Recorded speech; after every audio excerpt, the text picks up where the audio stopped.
get down to business. Thanks for coming out tonight. I wrote me a manual, a step-by-step booklet for you to get. Oh, I make money move. You can't see me, my time is now. What up? Welcome back to another episode of the MassiveJoes Show podcast, Fitness Times Business. My name's Joseph Mencel, CEO of MassiveJoes. I am your host, and I'm joined in this episode number 26, the grand finale, by the Larry Bird of MassiveJoes. Larry Bird this time. Steve Mills. Hello. You know who Larry Bird is, right? Yeah. Mate, you know, listen, it's the last episode. It's the grand finale of the MassiveJoes Show podcast. Had to introduce you and go out with a bang. So I'm referring to you as Larry Bird. I'll take Larry Bird. One of the greatest of all time. Yes. Obviously retired. Yes. You're about to retire. I wish I'd retire completely from life. Guys, it's the finale. It's the last installment. It's the final piece of the puzzle of the MassiveJoes Show. 26 episodes, 26 of the best. Big Neve, a little bit of background, man. Why is this our last episode? Well, I have 4 weeks ago handed in my resignation here from MassiveJoes.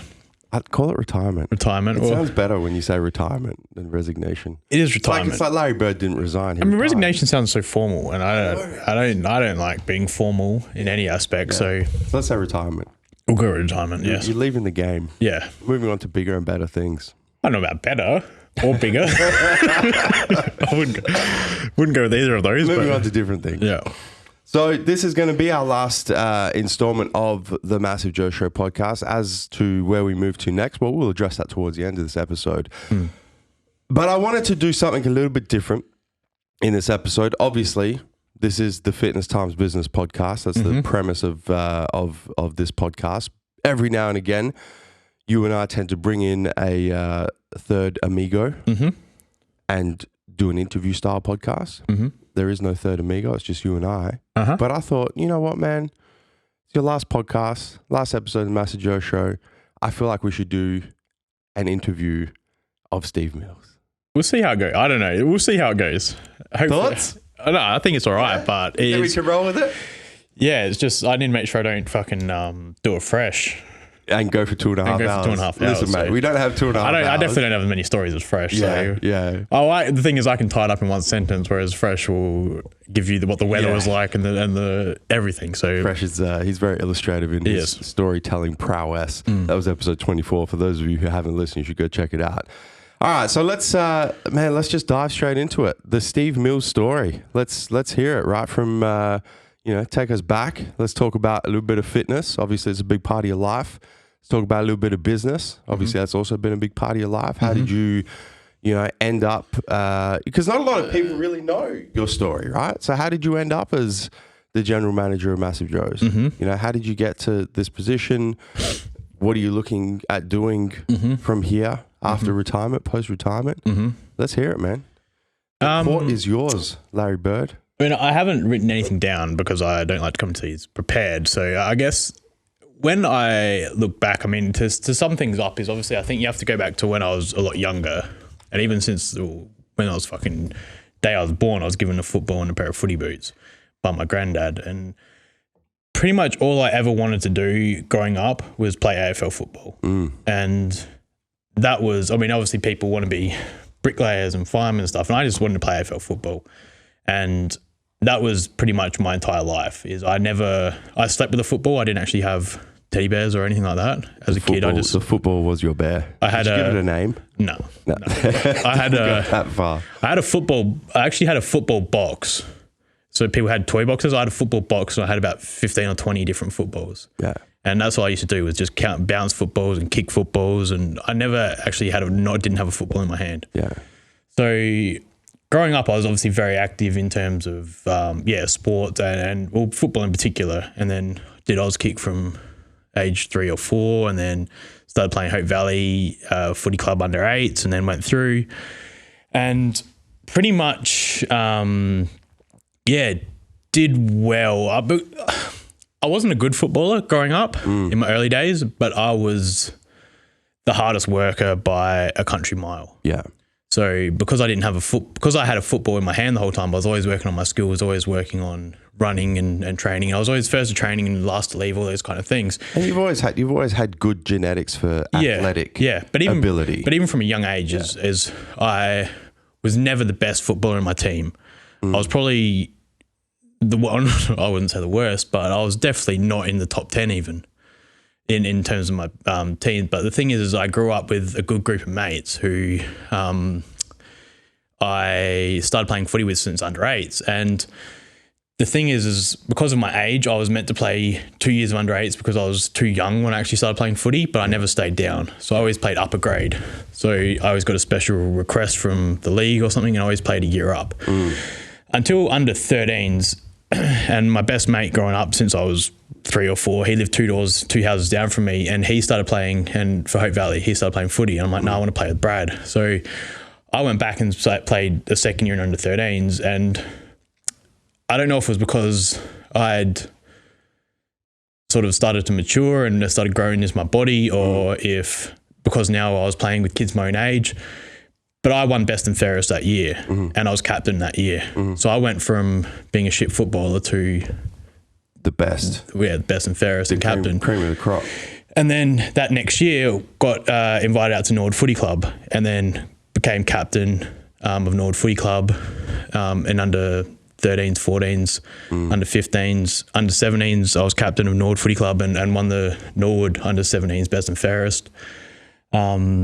And yeah, while I was still playing at Hope Valley and captaining and winning best and fairest. And then out at Modbury High School where I went to school, played year 11 and year 12 football. We weren't a big football school, but we had a lot of good footballers. Yeah. And in that I was captain and captain of the year 12 footy team as well. So I've always had like a leadership. Yeah. I've always been a good leader, both vocally. I know it's one of those people where I'm very reserved, but put me on a football field or put me where I need to be, and I'm a different person. And I was always very vocal and very loud and yelled at everyone, and was almost just telling everyone like a second coach on the ground, really, because it was just I was in my element and I just knew what I was doing and was good at it. And then it took me out to under 16s. I got picked for the state side, and in under 16s I always remember I was in all the football skills tests, I was the fittest in under 16s as well.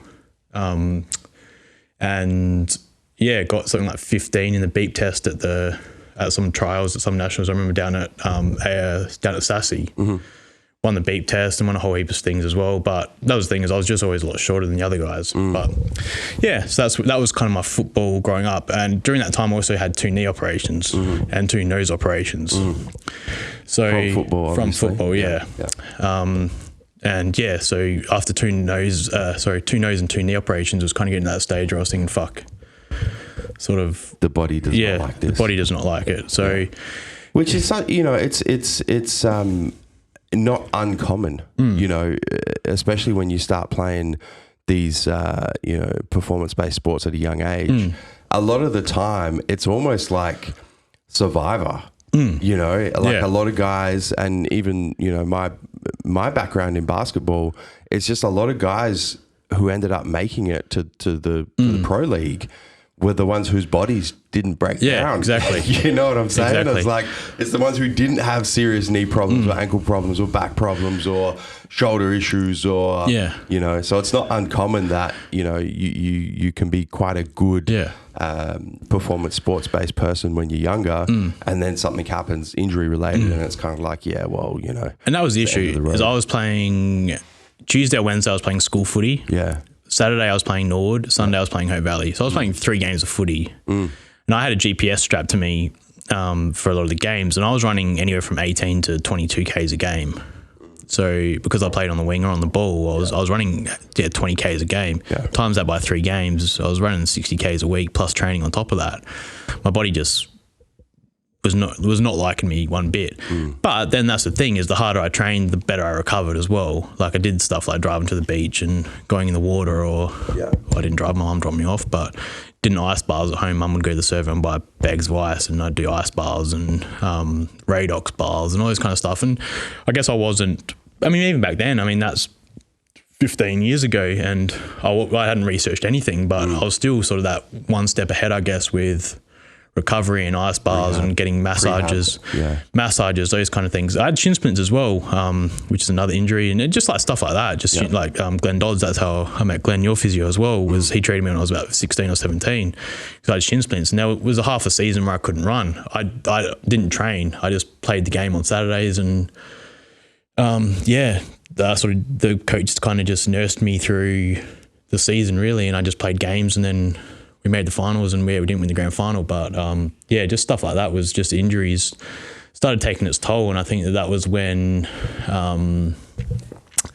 it sort of got to the end of my football career where mum and dad were kind of like, we kind of support you not playing. I mean, my dad was a good footballer as well. He played for West Adelaide, but that was the thing which I didn't think he'd be. I didn't think he'd support me and stop playing footy. I mean, probably the thing he said is like, don't regret it when you're older, that you've given up at 18 or 19, however old I was. That was the other thing as well is being out at Norwood, I was only getting $50 a game and being taxed on that as well. So I was getting like $42 a game or whatever. I didn't even know what it worked out to be. And that was for 3 nights a week training, plus a game Saturday, plus a game on Sunday. I'll come back to me finishing up playing footy. But I mean, throughout all that, I mean, I played social basketball at Taramara up at Norwood. I played. You really are Larry Bird. I was the kid that was a good passer inner. Yeah. And that was about my ball. Yeah, I took all the nice. Because my mate's like more of a soccer skill, but that's cool. Yeah, because my mate Tyson, he was like nearly 200 centimeters, and he played for like the Rockets and stuff. And then my mate Aaron played for Norwood Flames, and my mate Brad played out at Norwood as well. So I was kind of the shit one in the team. But so I took all the pass-ins and let them do the work down the court. And that was about it. And then I played state tennis as well, which was, another thing. But that was kind of when I had to pick between tennis and footy, and I chose footy overall. So while I was doing that, obviously you couldn't start working until you're 13 3/4 here in South Australia.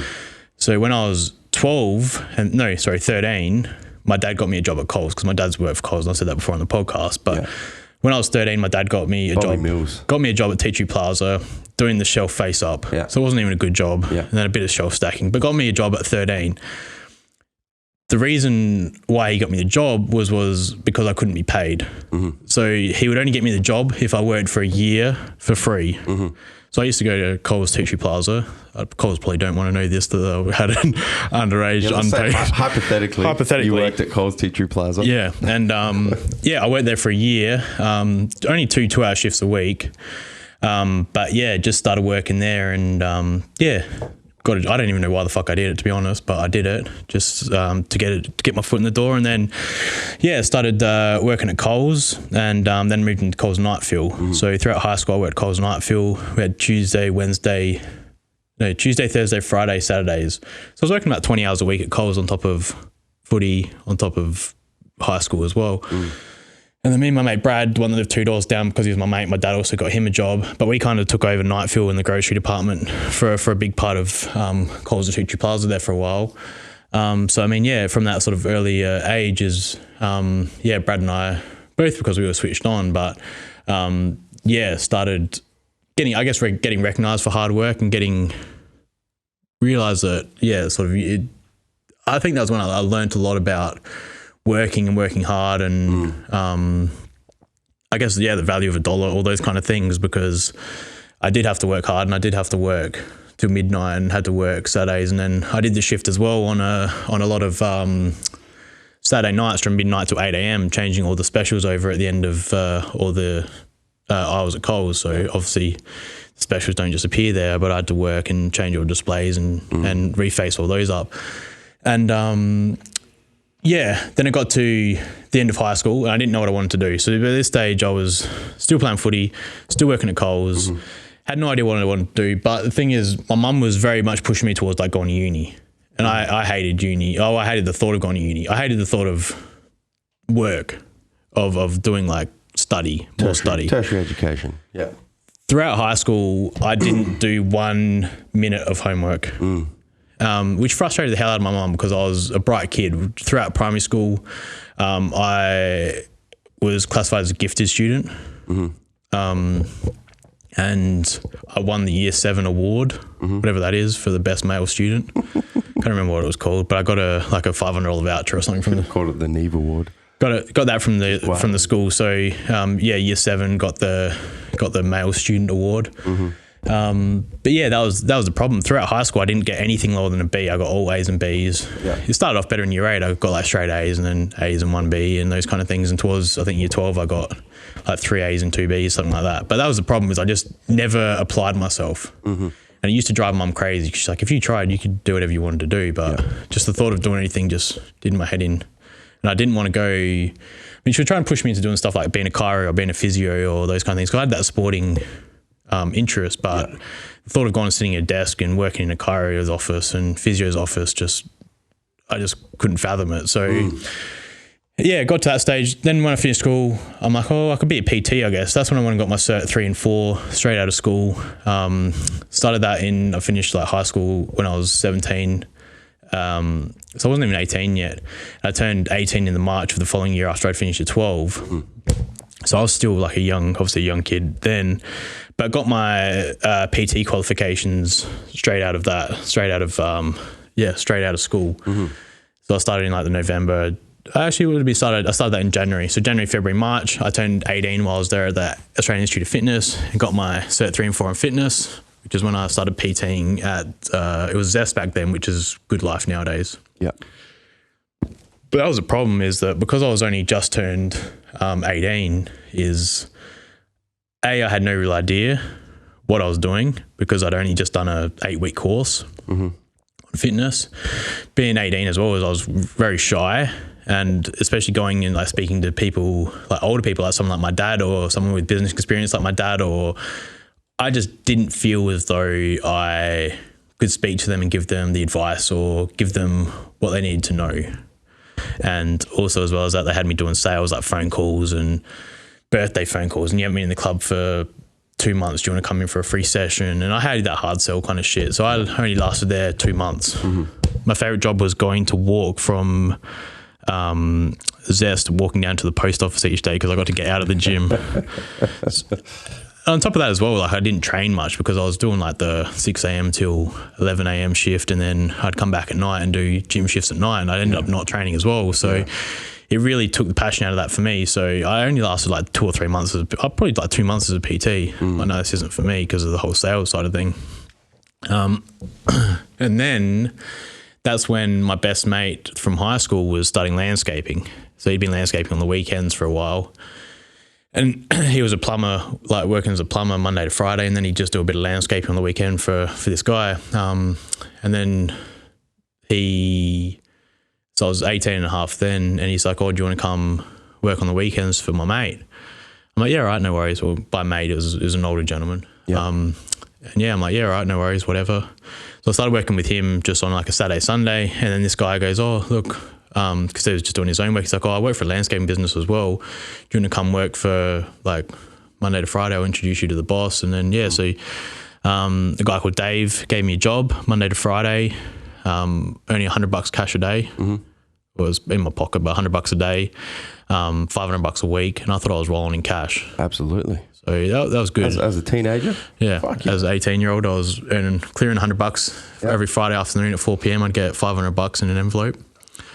So yeah, I guess that was what, and I immediately fell in love with landscaping because I got to work hard and I was active. And throughout, as obviously you probably picked up, is I've always been like an active kid, like riding BMX bikes, and I never once owned like a PlayStation, or I didn't own an Xbox or any of those kind of things, because I was always out doing something like riding BMX bikes or those kind of things. I was never sitting down. Like I couldn't sit down and do shit, which is why I guess landscaping was good, because I wasn't sitting down. I was just constantly doing things. And and I'd always enjoyed gardening.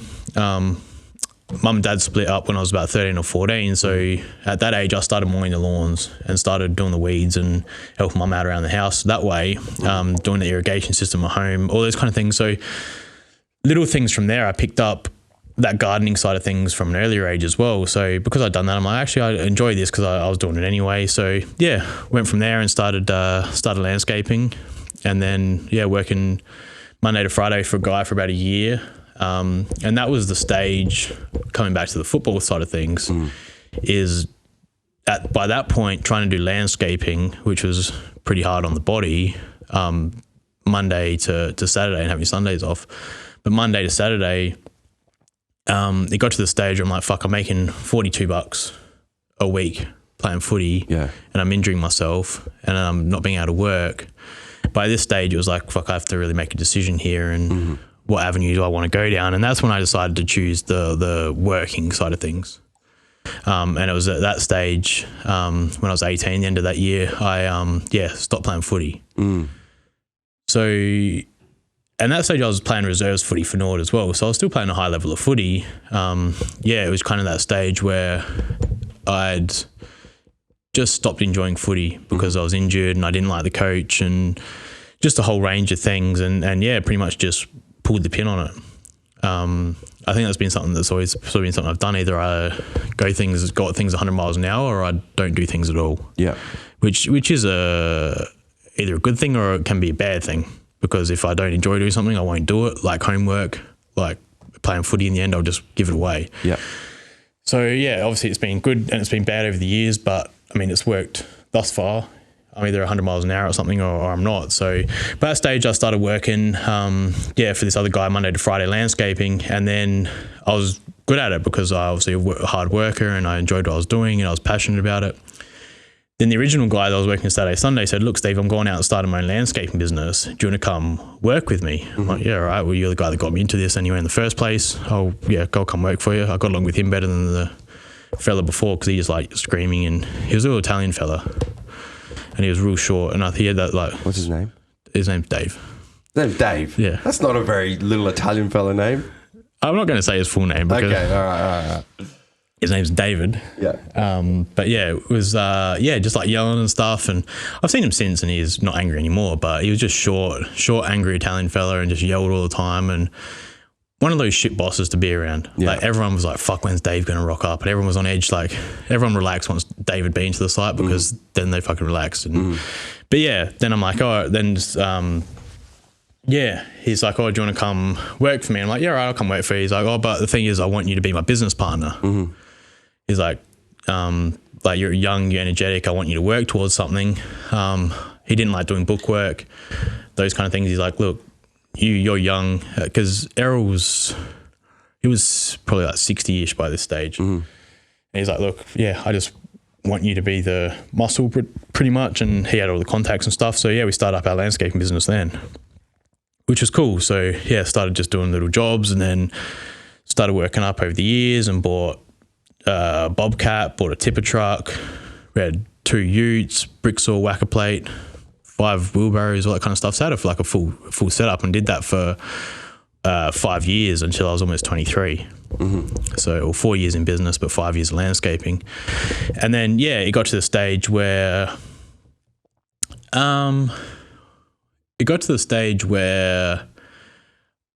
I guess I was getting a lot better at running a business, and there were things that I wanted to do business-wise, or how I'd run the business personally. And I was kind of just sort of got to the stage where I'm like, oh, look, I just need to try something different here. Yeah. Because I just need to change. And then that was when I decided, look, I mean, obviously I haven't even gotten into doing weights, but when I was about 18, I started doing... when I was 14, I started doing weights. So over this whole time, I was doing weights. Out at Nord as a 17-year-old, I was body weight to power ratio. I was 3rd strongest in the whole Nord footy club.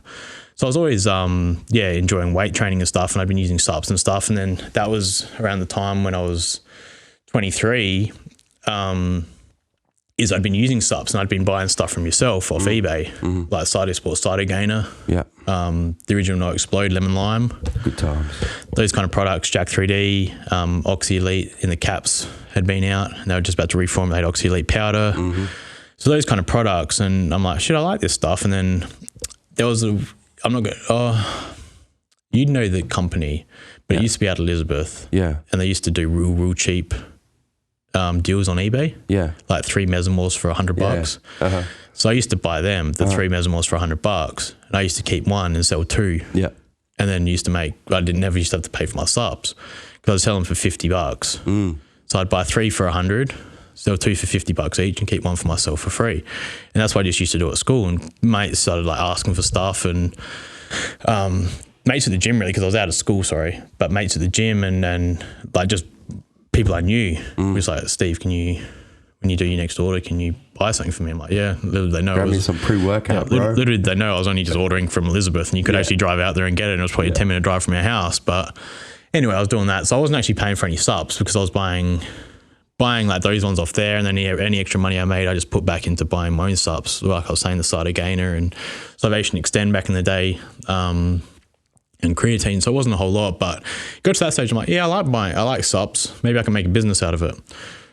So that was when I started my own supplement company called Muscle Power Subs. Muscle Power Subs. And it was my initial landscaping business partner who came up with that name.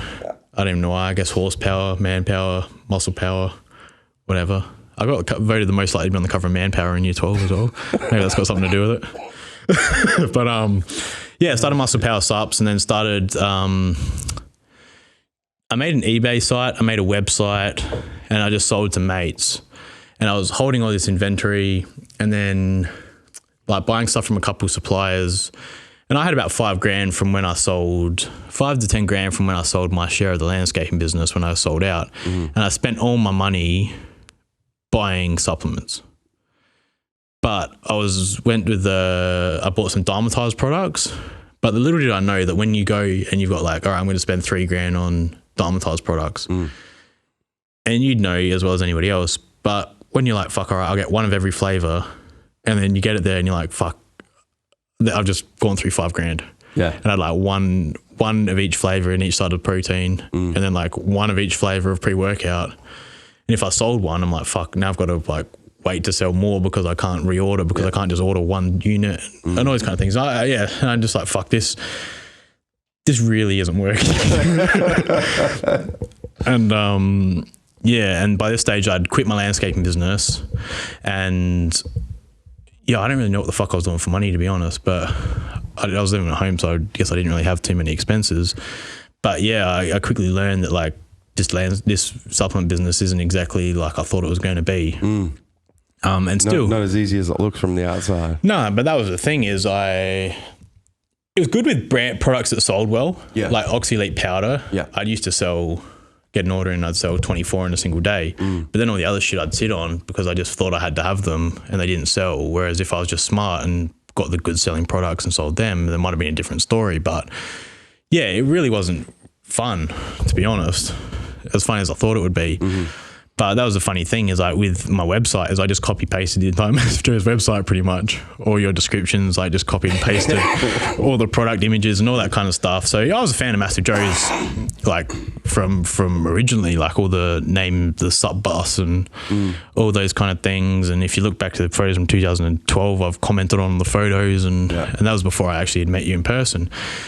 And then by this stage I was been like lifting weights and powerlifting, and I was pretty good at deadlifting. And I remember the first time I ever deadlifted, I was 18 because I was landscaping, because I was wearing steel caps and a pair of jeans, and I pulled 220 off the ground the first time I ever deadlifted. So I was always strong. I don't know if that was because I'd been landscaping or what it was from, but I was just pretty strong in deadlifting. So did that. And then by that stage, just didn't really do much, but joined Limbo Gym and then got into it. And then Limbo Gym held a charity powerlifting meet, which was the end of 2011. Yeah, end of 2011.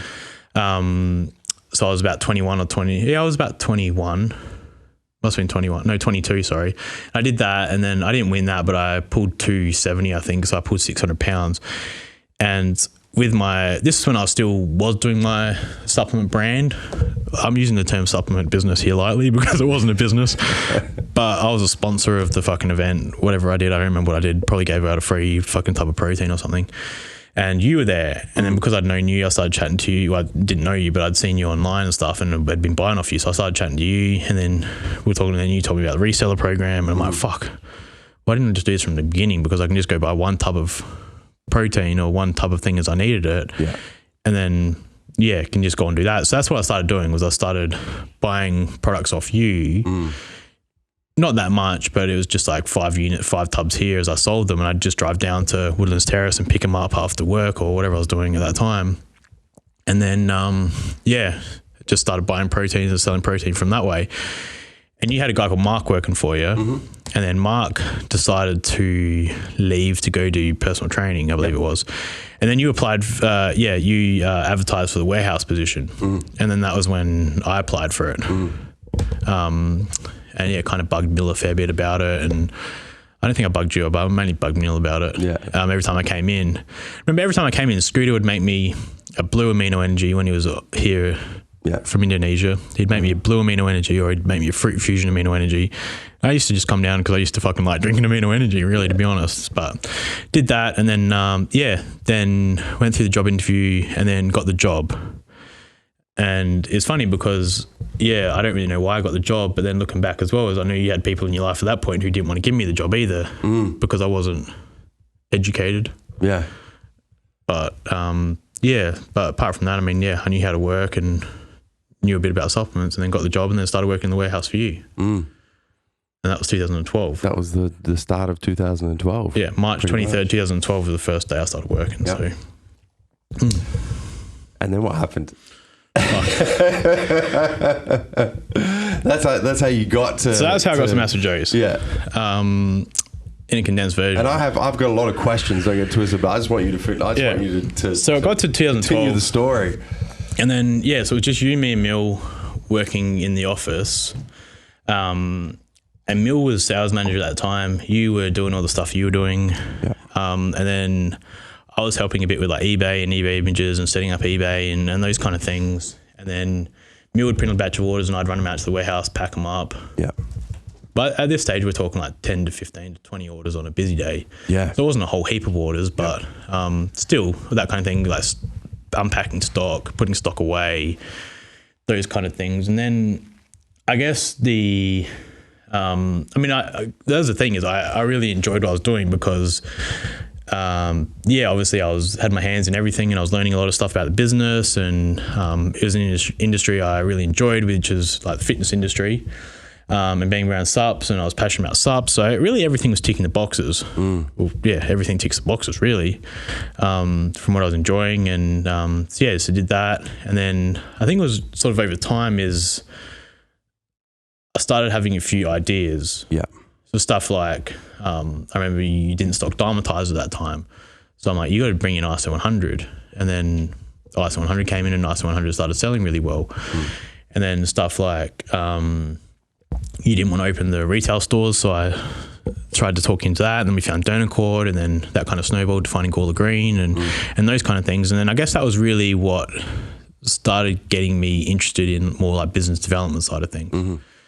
And seeing those results and seeing that thing, how can we improve this, and how can we, get more money from that, and how can we increase sales with this product? And that was, I guess, really started the itch for me for business development and what works, what doesn't work, why is this sold, why didn't this sell?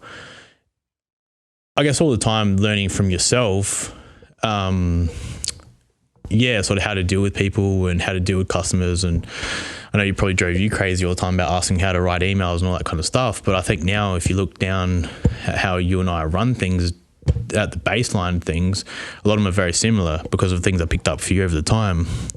In the way I write emails and the way, just how to communicate with people, how to make deals with people, those kind of things. So it was all of those things over time, picking them up from you. Just at that stage, it was really just packing up orders and doing the online stuff. And then I moved into the sales manager role. So that was Mill's role at the time. Yeah.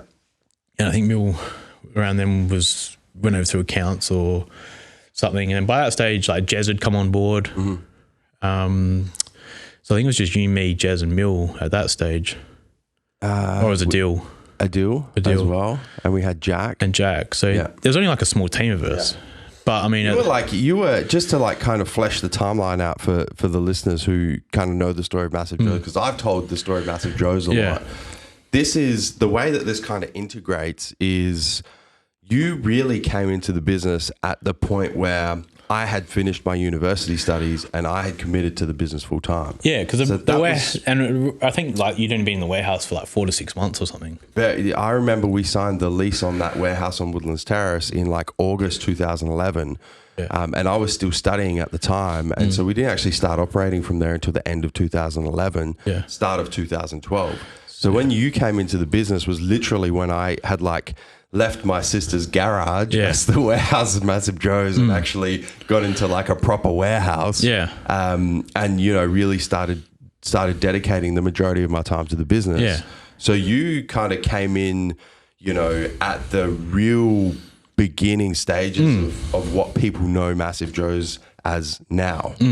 But it is, and when you look at sort of all the stuff that like was there is, like just the boxes, like we had aisles of stuff and they were just boxes on the ground. Boxes on the floor, man. I remember there was like just a few Bunnings shelves at the end, and then it was a big deal when we had to go, you had to go get us to get another Bunnings shelf because we ran out of shelf on one Bunnings shelf. So there's a lot of stuff, like that just building up. And then it became, Jez, who I'm still best mates with Jez nowadays, and I was in his wedding. And then obviously Dilly, well, he's been here for 7 years now as well. And Jack, we still speak to Jack. So I mean, I think a lot of that time was when like a lot of my lifelong friends were created. Joel was obviously sniffing around too. So it was really that core group of people that, it was almost like I didn't have a job, to be honest, because like we worked hard, but at the same time it was just like hanging out with my mates every day. It was like going back to school again. Like it was really like being back at school. Like do a bit of work, but like it was more fun than anything because you got to see your mates every day, and like played. Or not, I mean, as I said, we worked, but then all the stuff we got to do, like run the NFL lines and throw the NFL football after work and all those kind of things is, they were just like cool shit we were doing.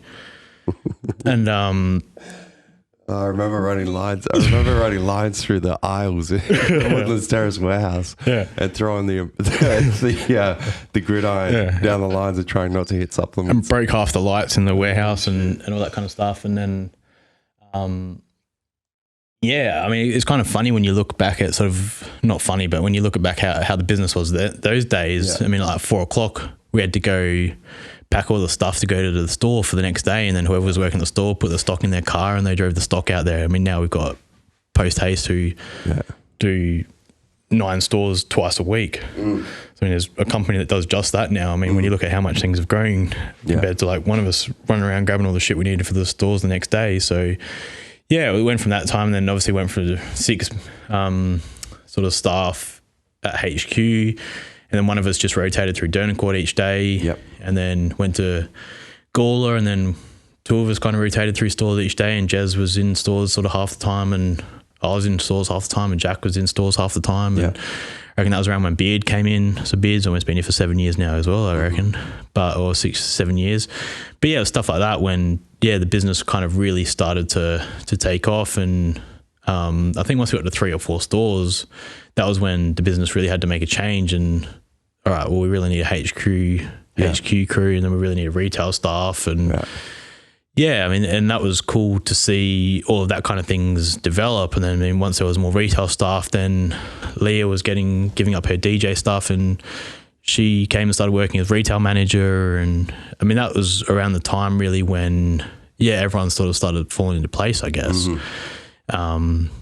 There was so much like, just real like grassroots basic shit. Yeah, that was it. And none of it was really planned. It was just kind of... It really wasn't. It was literally like, like I talk about bootstrapping a business. It was like actual bootstrapping a business. Like when we started opening the retail stores, which obviously you pushed me to open Dernancourt first and foremost, and then we kind of went from there. But it was never like, all right, we need to employ a retail store manager. It was like, no, we've got staff, so we're just going to rotate out of head office, and we had like a rotating schedule. So, you know, you'd work 2 days a week at Dern Court, a day a week at Gawler. Yeah. You know, the other 2 days a week at HQ, I would do the same. Jack would do the same. It was literally like, all right, how are we going to make this work? Yeah. We really don't know anything else. No. So let's just do this and see if it works. But that was the thing is like, yeah, as I said, nobody had like a defined role. No. So I mean, I had the title of sales manager, but obviously I was doing a lot of those other things. Yeah. And then Jack had business development and Dill was IT and Jez was warehouse manager. But Yeah. you know, the warehouse manager spent half the time in the retail stores and all those kind of things. So, yeah, I mean, it was interesting from that point of view. And then from that, I mean, then we started, but we were still going out and packing orders ourselves though, as well, helping pack orders. Yeah. So it wasn't like we're just sitting at a desk and like, There was literally a time, and I'm going to say it was probably, we opened Dern Court in 2013. Yeah. Right. July 2013. And then Gawler was May 2014, so almost a year later. So I reckon there was a time like 2014, probably that entire year, where everyone in the business did every job in the business. Yeah. You know, Yeah. like all of us ran a retail store for a couple of days a week. All of us were packing orders. All of us did some sort of business development piece. Yeah. Like everybody was able to do every single position within the job. And it was interesting because I think because we came through that stage is everyone just got used to working like that as well though. Yeah, 100%. And everyone got used to working hard when it was under pressure. And I remember Jez some days, Jez would pack 200 orders on his own in a single day. Now the guys lose their shit when there's 5 of them out there with 200 orders. Yeah. But yeah, it was really those kind of things where we kind of just adapted, as you said, and things, yeah, we kind of just stepped up as we needed to be. And it was, yeah, and I think a big thing of that was because of just like a good group of guys who, that was probably an issue is you and I just hired guys that we wanted to train with and hang out with. But the end result is it had like good culture, which is a big thing in business because we're all mates and we all wanted to work hard and we're all the same sort of personality and all those kind of things. So, yeah, we did that and then, yeah, slowly the business progressed and went to Perth and then 7 stores and 8 stores and then closed one down and 9 and Moved a couple. Moved warehouses and moved stores and all those kind of things. And yeah, I guess over time, the things have developed within the business and then roles have become more defined. And then that's when, like we're talking, like Leo moved into retail store manager, Adil was IT and then he has IT team and then Josh moved into business development and then into warehouse manager and now he's back doing whatever he's doing now. And yeah, so it was really over those times is, yeah, just a whole heap of business development on top of things. I think that was really where I enjoyed, that whole business development side of things is building a brand and building a business or assisting in building a business from the ground up, which I really enjoyed. So yeah. So let's just, we can reminisce about the good old days at the grassroots level of MassiveJoes all episode if we want. But I just want to pull it back to you and your journey because that's what this is really about. So you've come into the business pretty much as like warehouse managers. We didn't really, let's say you worked in the warehouse. You didn't really have a job title. No. We didn't really have a job description. I was warehouse assistant, I think it was. Well, but yeah, I don't know who I was assisting because I was the only one in the warehouse. Yeah, I was you were warehouse assisting the warehouse. Yeah, I was warehouse assistant. You've then moved into, I believe at the point we called it online sales manager. Yeah, online sales manager, yeah. And then at that stage it was just like printing the orders, handling, printing eBay orders, printing website orders, getting back to stock staff about us, customers about where their order is, if they wanted different flavors, customer service, those kind of things. Yeah. And then you've moved from there. We started opening retail stores. We did a big HR restructure. I'm going to say at the end of 2015. I reckon it was the end of 2015. We brought a third-party HR company in, set all the structure up correctly, and I think at that point you went to national sales manager.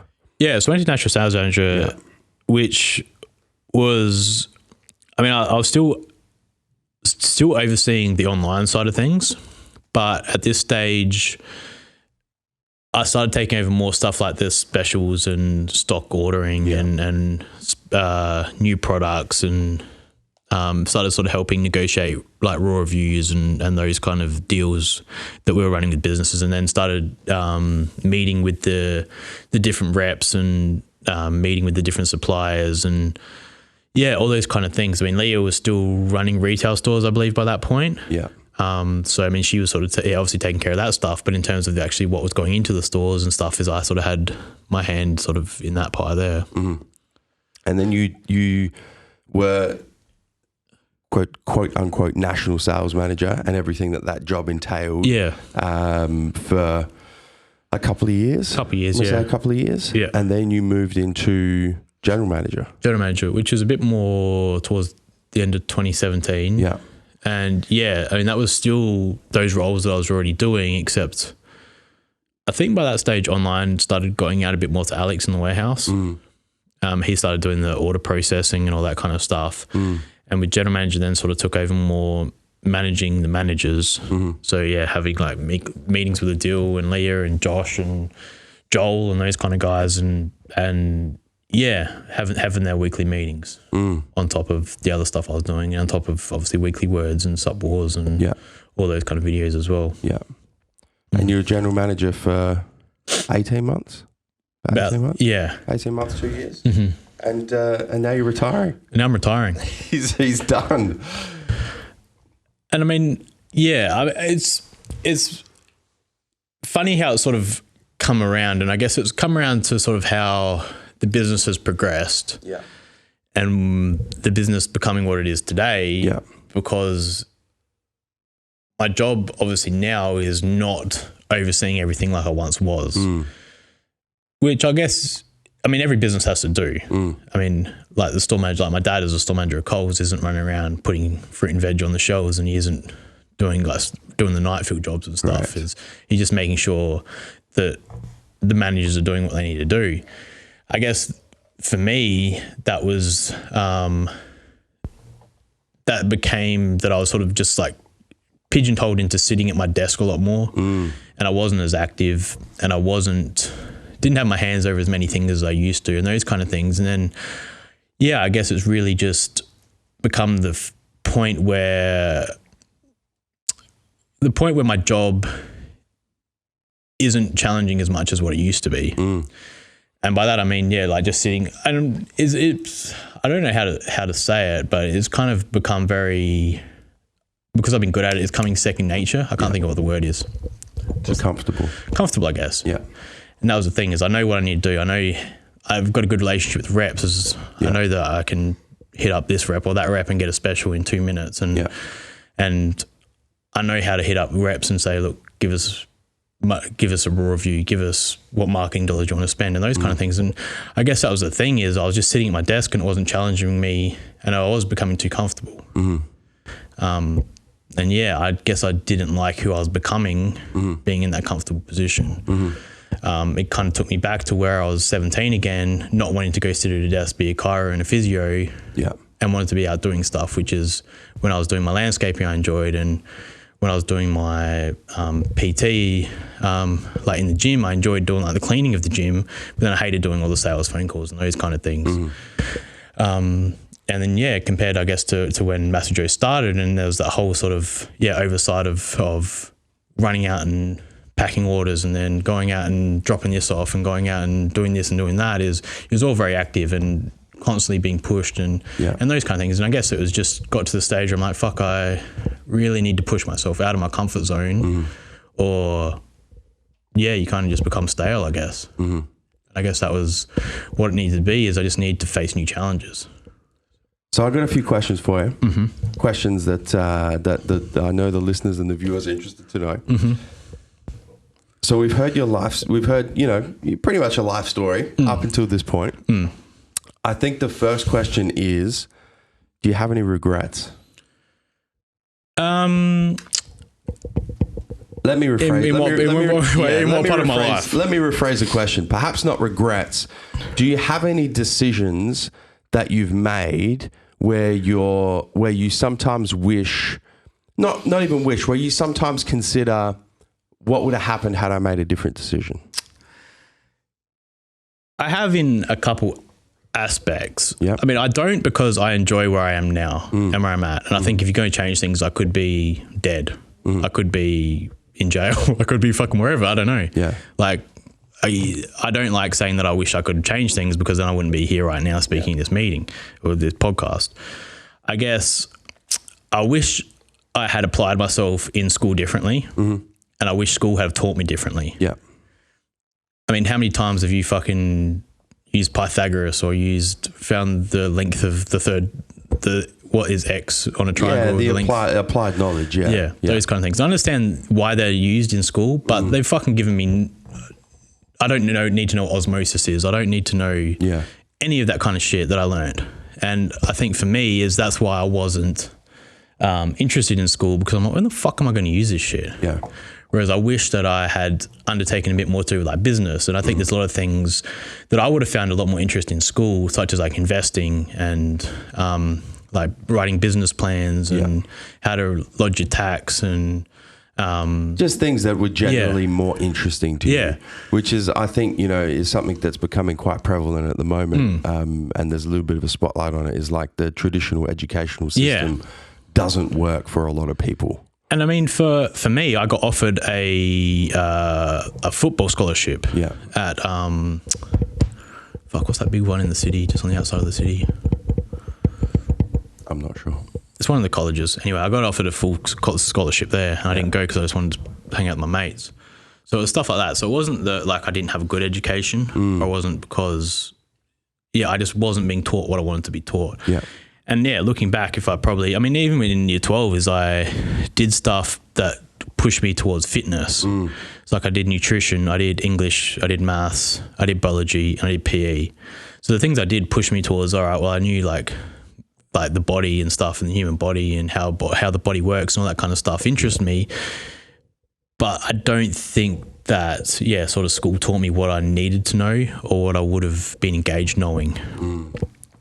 So probably if I went back, I knew there were a few classes like business management or business communications and stuff, and I probably wish I had have gone and done something like that. Yeah. But then the thing is, I know a lot of people have done business management courses in TAFE and shit, and they're fucking hopeless. Yeah. And they're no better off than real world experience. Exactly. And I think that means I don't think you need a piece of paper to say that you can run a business. Either you can fucking run a business or you can't.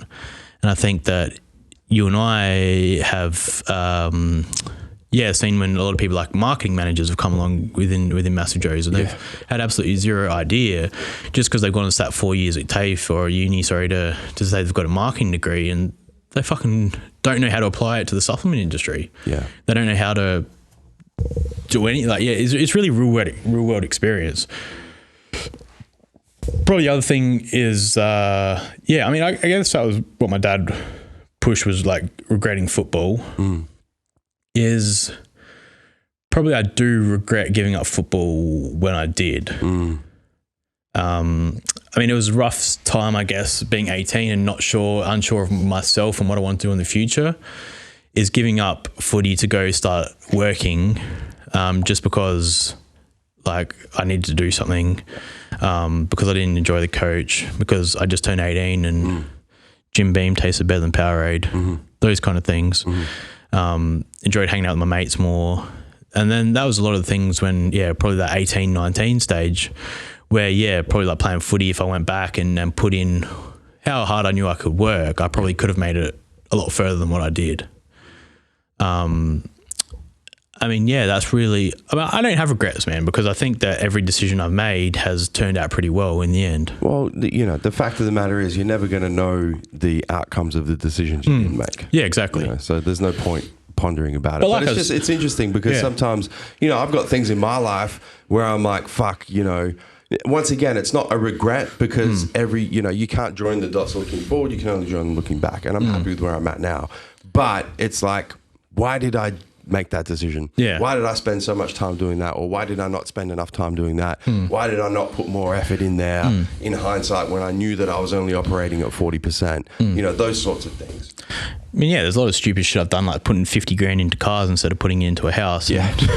Like those kind of shit, but they're kind of decisions that like a lot of guys make. And I think that everything I've done though has set me up for where I am now, or set me up for things down the track. Is obviously, as you said about connecting the dots, is you don't really know how they're going to be useful down the future, or you don't know where they're going to come in handy. Only in hindsight, only looking backwards. My second question for you is, So you've made, throughout your life, you've made you've made those sorts of decisions that you can look back and count on one hand. Yeah. And go, these were the decisions that actually changed the path that I went down. Yeah. There's multiple that you've described. Obviously, I know a little bit about other parts of your life as well, where there's been decisions made that have changed the direction that you've gone that you haven't covered. But a lot of those decisions, those sorts of count on one hand type decisions, take a lot of courage. Yeah. To just to rehash some that you've brought up. Deciding to stop playing football. Going and firstly starting the landscaping business with Errol, leaving the landscaping business with Errol, those sorts of really courageous type decisions that you seem to have made, with relative frequency. How have you, no, I can say how do you, because you've just made one recently, build up the courage to take the leap? I think I'm a daydreamer. Yeah. Because I daydream a lot. Yeah. And I think I have a lot of, I've got a lot of high goals set for myself. And even like with football and with like the gym and work and those kind of things, is I have goals set and I'm a frequent goal setter. And I think that's where sort of I have to look at decisions and I say, well, look, is what I'm currently doing going to get me towards my goal? Yeah. And I think if what I'm doing isn't getting me towards my goal, then that's when I think that things need to be changing. As well as that, I'm just a big believer in happiness. And if I'm not happy, not enjoying what I'm doing, I change shit up pretty quickly. Yeah. Probably without giving it too much thought, probably without stopping and thinking about the consequences. Yeah. Probably without actually fucking putting one foot in front of the other and hopefully my feet catch up later on. I kind of just fall forwards and hope things will work out. And really they have worked out for me thus far. They always do. Which has been good. But a lot of the things like I've said is I stopped enjoying footy. So I stopped playing footy. I didn't enjoy doing homework. So I didn't do homework. With my other landscaping jobs, I didn't like the fucking little boss that used to yell at me. So I thought, fuck it, I'll go work for Errol. Yeah. Those kind of things is, I kind of just chase happiness at the end of the day as well. And I think that's what people need to do at the end of the day is what you're doing making you happy. And is that Steve Jobs quote as well? I can't remember off the top of my head what it is, but it's the thing about being happy. And if you wake up enough days and you're not enjoying what you're doing, then just go do something else. Something to make a change. I think in life, if I've always been, I think, and I've always tried to be a nice guy to people, and I've always tried to never burn any bridges. I've tried to leave every room better than all those kind of fucking stupid cliches. But I think that's always helped me in the long run, especially with business and here at MassiveJoes. Is there are a lot of people that I've met and you've known have been, Steve and I used to train together at Limbo 5 years ago, and Steve and I played footy together, and I went to school with Steve, and these kind of things is a lot of these things have come back to help me in the future. Like with Errol is even going and starting landscaping again is Errol's giving me work again. And he's going to let me subcontract for him. And a lot of those kind of things is I can always go back and rely on those people and the relationships I've made and the friendships I've made and and really use that to help me out. Not in a way to say, obviously you need to go around fucking kissing everyone's ass and that kind of thing. But I just think that you don't really know what's going to happen in the future, as I've said. So I just think you need to make the most of every situation and make the most of every relationship you make. And then, you never know when you're going to need someone in the future. I think we see that way too much as people just burning bridges. 100%. And then down the track it comes down to, I remember when Steve did this back when he was 18 or... People hold grudges, man. They do. I hold grudges. I hold grudges. So everyone holds grudges. And that's the thing is, I think that when I've made those decisions is I always think, well, fuck, somebody's going to come fucking look out for me sooner or later. Even when I've sort of announced that I was handing my resignation at MassiveJoes, I had 8 fucking job offers come in. But from people I've met over the years. Do you want to come be a used car salesman? Yeah. Do you want to come install solar panels? Do you want to come do concreting? Do you want to come landscaping again, all this kind of shit. No job offers in the supplement industry though. shows how good I did in the supplement industry. But a lot of people over the years have sort of come back and offered those stuff where I'm like, well, fuck, if it doesn't work out, then whatever. I'd sort of just trust myself that I'll be able to make money somehow. Yeah, it's all going to work out. I mean, it's like at the end of the day, it's all fucking dollars and cents, and I mean, yeah, if you make $1,000 a week somehow, I'll be able to get by. So, couple of final questions for you relating to your work here at MassiveJoes. What has been your favorite part over the 7.5 years that you've been here? Definitely the friendships. Yep. Like with yourself, as I said, like Jez, Joel, Dill, those kind of guys I've made over the years. I mean, for me, having fun, I guess, is probably the biggest thing. And yeah, MassiveJoes really, as I said, hasn't really felt like a job for half the time. Yeah. Because of the being like around you every day, but also like doing stuff I enjoy, like lifting weights. And not that people think that the whole fucking thing is lifting weights, but lifting weights, shooting videos, those kind of things I enjoy, is it really hasn't felt like a job while I've been here. So it's been good times.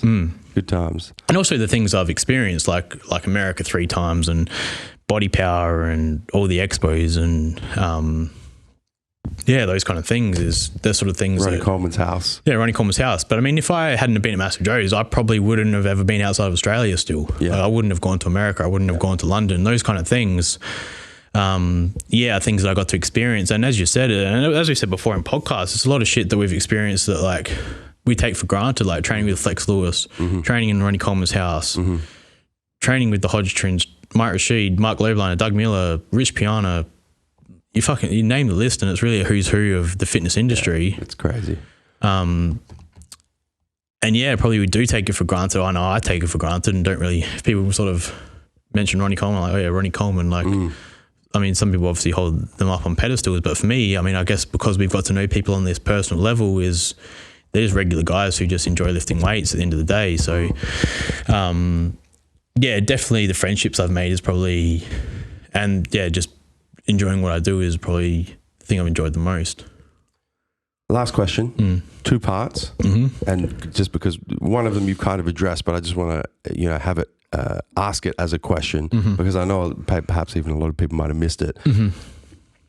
Why are you moving on, and what are you going to do? What's the next chapter look like? I mean, I think I have come to a point in my life, I guess, where I want to sort of do my own thing now.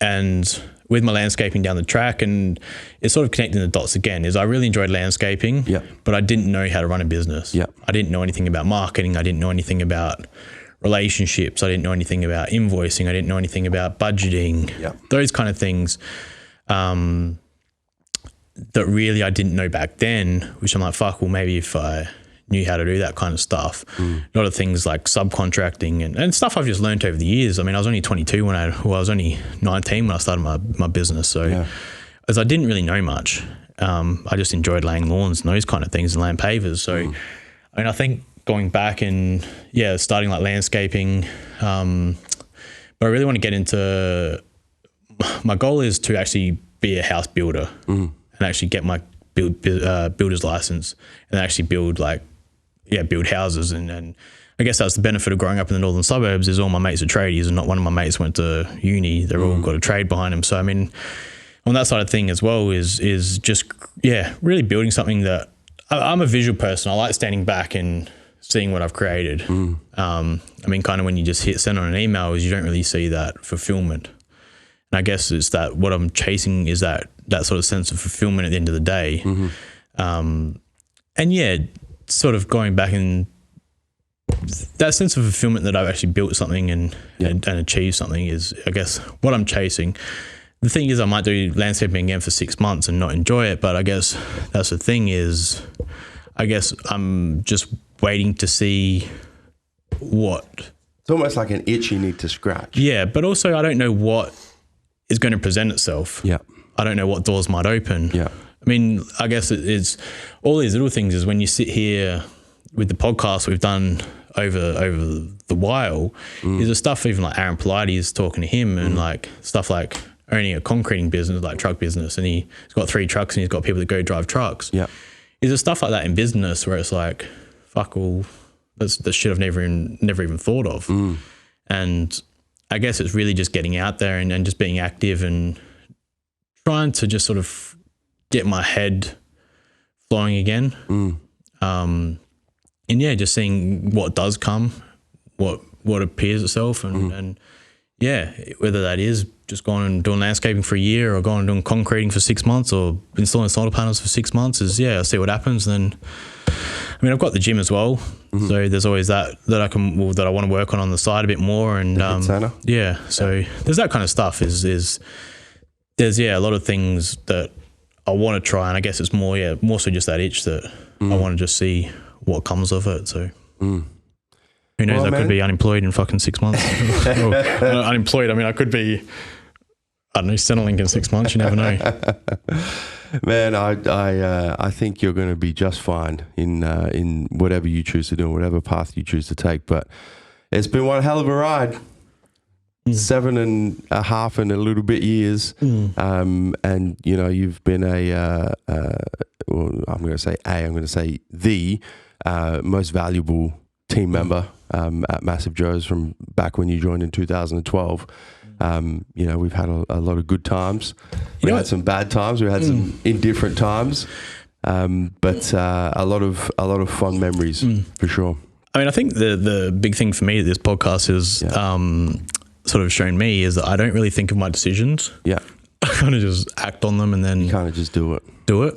I mean, but you know what it is, man. It's one of those things that, you know, we speak a lot about specifically in this podcast is pursuing a couple of things, pursuing things that kind of pique your interest, pursuing things that make you happy or that you think you're passionate about, and kind of pursuing that and seeing if you actually are passionate about it. But I mean, that's like when you say like, why are you leaving MassiveJoes? It's like, I don't know. I don't really know. Yeah. And I tried to. It's just time to do something different. But you try and fucking make a fucking philosophical answer, and it's like, I don't fucking actually know, because there's no reason that I'm not enjoying it. It's just time for me to do something new. Time for you to do something else, which takes a lot of courage to make that decision. And and I guess everyone that's told, like my mum, my dad, anyone, are like, why the fuck would you do that? Yeah. Like why, especially my mum, who's very 9-to-5 security job. Yeah, like a well-paying 9-to-5 secure job. Yeah, it's like, why the fuck are you leaving us? I guess that was actually the hardest thing, was ringing my mum to tell her that I quit, because because I knew that she'd be fucking pissed off at me. But I think it's just one of those things where a lot of the time I don't think you really need a reason for a lot of the things. If you sort of just have a gut feeling, a lot of times you've got that decision, is just follow it, but then attack it 100%. So it's the kind of thing you said, like burn the bridges, kind of, if you've got that safety net of whatever it is. Don't burn bridges. Yeah, burn your boats. That's the thing, is if you've always got that security net of like, all right, well, I'm going to start the hit center, or I'm going to start doing this. Yeah. And it's like, oh, if it fails, I've got MassiveJoes. It's like, well, all right, if I don't fail, I don't have MassiveJoes anymore. Like I fucking have to make it work. Or with starting something on the side, or a lot of people with their side business, for example, if I just start doing landscaping on the side, and it's like, well, I'll just do that Saturday and Sunday and try and build that up. But the thing is like, it's never really going to fucking take off, because I'm not giving it the time it needs, and I've always got MassiveJoes there. And then, to be honest, I don't know why I'm leaving, but I'm leaving, and just time to do something new. That's all I can say. Time to do something new. Well, man, I just want to say, personally, from my perspective, thank you for the time and effort and dedication that you've shown to the business, since 2012. A lot of what you guys, the listeners, experience, the viewers, what you guys know MassiveJoes to be right now at this point in time, Big Neve has had a lot to do with that. It's funny, because I think a lot of the things that sort of have come from MassiveJoes that we've done over the years have been shit that you and I have just spoken about while we're training, or just driving. A lot of stuff. I remember, this podcast. Or like even like your, but I remember even your personal Instagram was driving through the streets in Birmingham when we were looking for a SIM card to put in our phones. I'm like, you need to do a fucking Joseph Mencel Instagram page. Like you can't keep posting shit on MassiveJoes. And now you've done that, and now you've got. But all that kind of stuff is I mean, when you think back about all the little shit that sort of adds up over time, and There's so much, man. Yeah, there's a lot that sort of So much. Yeah, I mean, obviously we only named a couple there, but yeah, it's just been cool to be a part of so much stuff. And yeah, I mean, from everything from new products to stores to employing people to apparel to all that kind of stuff, TV series, all that kind of stuff, TV, what do they call video series, all that kind of stuff is over the years it's kind of been stuff that, as I said, doesn't really feel like work, and it's given me the chance to express my creative side, and yeah. Well, I just want to say thank you, man. No, thank you. From me personally, you know, it's you've definitely been invaluable, and you are forever going to be quite a significant thread in the fabric of MassiveJoes. However, this business moves forward without you, and whatever you move forward to go and do post your time here at MassiveJoes. And, you know, I just want to say thank you on behalf of the listeners and the viewers as well, and everybody who's been touched by this business, you know, because I'm sure that everybody appreciates your input, not just what they see through the podcast and the video series and all the things that kind of people see, but behind the scenes, a lot of the initiatives that you've put in place that perhaps people don't realize was one of your initiatives and something that you put into practice as well. So a couple of big thank yous to you. No, thank you. Thanks to everyone that has been listening over the years and has been a fan of MassiveJoes, and the support and not support, which has made us work harder and those kind of things. So yeah, thank you to everyone. And yeah, I mean, I'll still be around, but you'll still be around. Yeah. You'll still be around. You might feature in the next podcast. I still need supplements. So guys, that's a wrap. That's the finale of the MassiveJoes Show. We made it 26 episodes, 26 of the best. And now we're going to be turning over a new leaf. We can't continue this podcast, obviously, without Big Neve. He was a crucial part of the MassiveJoes Show. So I still think the Bosch Josh Hour. The Bosch Josh Hour. So we're going to be moving to a new podcast.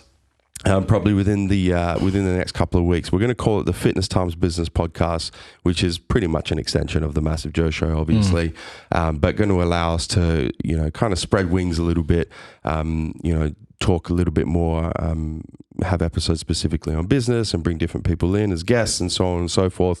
So it's a little bit of an evolution for the podcast. There still will be a podcast, make no doubt about it. I was waiting for you to get Tony Doherty in. Yeah, well, absolutely, man. Absolutely. So just moving away from the format of the MassiveJoes Show and moving to a little bit of a broader format in the Fitness Times Business Podcast is going to allow us to put a lot of those things into practice. So that's a wrap for the MassiveJoes Show.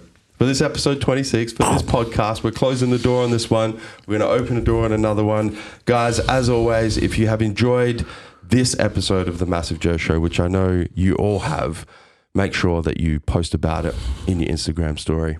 Tag at, what's my name? Steve James Mills. At Steve James Mills. Tag myself at Joseph Mencel. Tag at MassiveJoes, of course, and spread the love on the MassiveJoes Show podcast. Big Neve. Thank you. For the very last time, where are we coming to him from, man? MassiveJoes.com. Stay massive.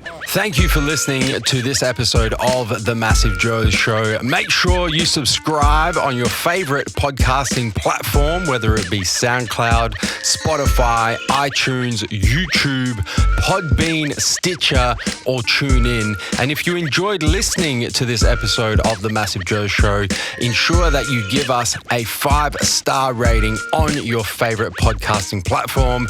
Until next time, we're coming to you from Massive.